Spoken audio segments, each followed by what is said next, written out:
want you to all think back to your young teenage years and how you spent your time at the dinner table.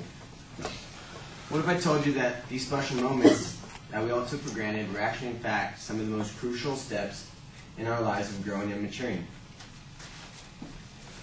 A meal is about civilizing children. It's about teaching them to be a member of their culture. Robin Fox, an anthropologist from Rutgers University in New Jersey. At families' tables, ideas and arguments can be explored in a shared safe place where no one is stupid, shy, or ashamed. And arguments can be explored. You can get a glimpse of the power of this habit and why social scientists say such communion practices act like form of vaccines, protecting kids from all manner of harm. I'm personally a strong believer of this practice and still eat dinner with my family at every opportunity that arises. Today I will be talking about the benefits of eating dinner at home with your children and how to make this time special, pleasant, rewarding, and fun for the whole family. And lastly, the effects and behavior that could arise from not eating dinner with your children on a regular basis. I'll start by explaining why this disregarded time is really so important during the process of maturing. Many may argue that immunizations, car seats, bike helmets, looking both ways before you cross the street, sleep, or good hand washing are just as important. And they are. But with the amount of positive research behind eating dinner as a family, affecting the children's diet, social development, a sense of connection with their peers, parents, and siblings, who can argue that? The process begins at the young age of a toddler. Being a good role model for their eating habits and providing a healthy start for a kid's diet is crucial. For the school-age children, time at the table is for them to express the adventures of the day. What they did, a stupid insect they drew at school, or anything that pops up into their random minds. This age is also great to implement manners and appropriate language at the table.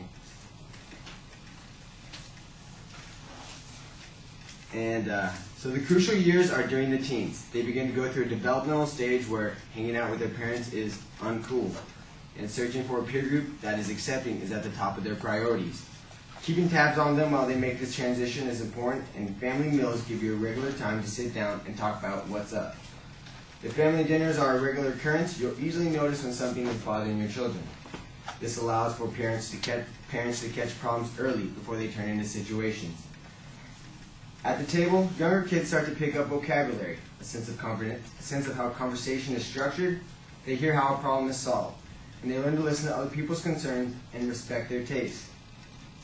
And I believe the most important tool that children can benefit with their families from is learning to compromise as a family.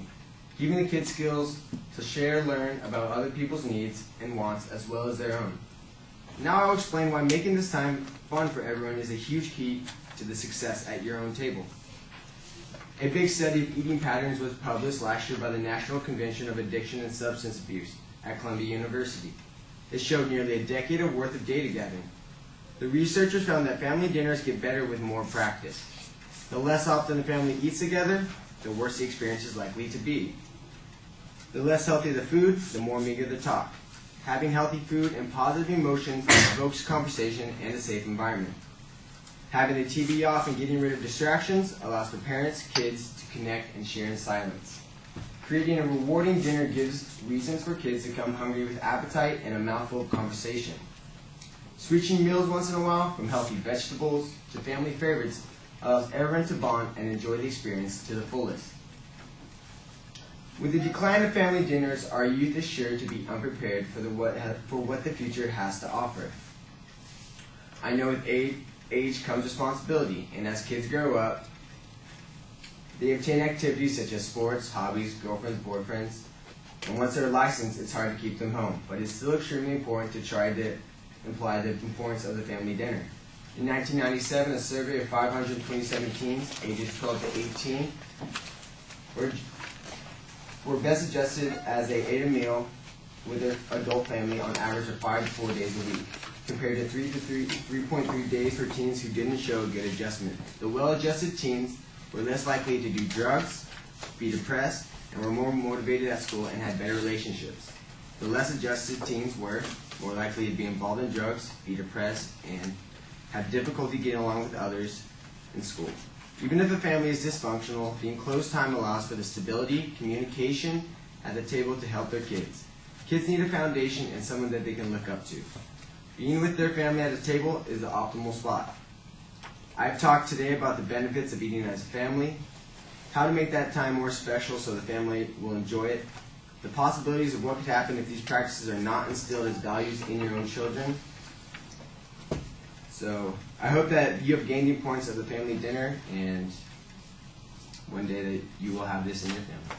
Thank you.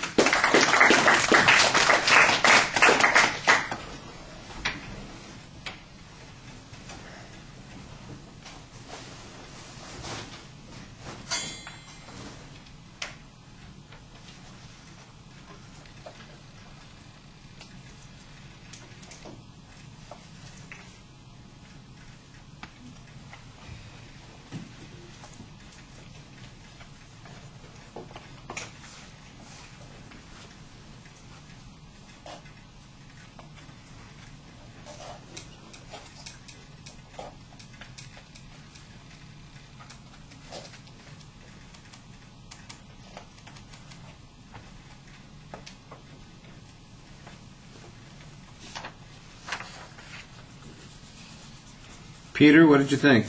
I think it was an interesting topic, because it relates to everyone in the audience, because we all eat dinner. Then the body, he had good data, and I like how he contrasted between choosing to have dinner as opposed to the bad effects that would happen to not having dinner. And speech was clear, thorough, the organization was good, and the conclusion was also good because he rounded everything up. So I think it was good. All right. Yeah, I agree with you about the conclusion. I thought the opening was also good. There's an excellent setup of what the content and the structure is going to be. I think in the body of the speech, your transitions need to be a little bit clearer than they were.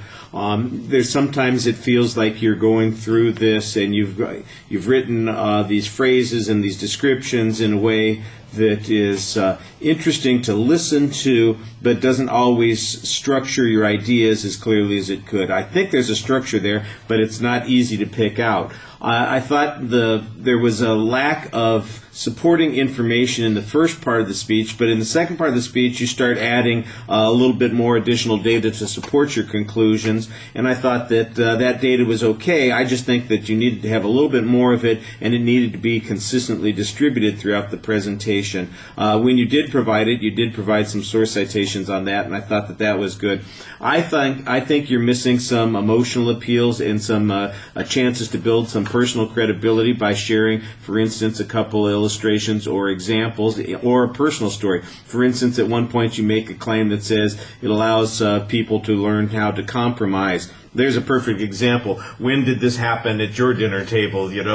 Tell us a story about a problem that your family ran into and how you guys were able to talk it out, and then give us some information that shows that in fact people talk about you have the maladjusted and the well-adjusted people, and then you could use that as maybe a follow-up on that kind of information, and it would, I think, fit together a little bit better and make a stronger emotional appeal there. Your delivery, look, your voice projects pretty well. I think, except for an occasional pacing issue, there's good enthusiasm there. Your eye contact is limited because you are doing more reading than you want at this particular point, and your gestures are limited also for the same reason. So I like the topic. I think it's interesting and different. You've got a little bit of information in it. All this structural stuff is pretty solid. The delivery could be a little bit better, and the argument could be developed more. All right. Thank you.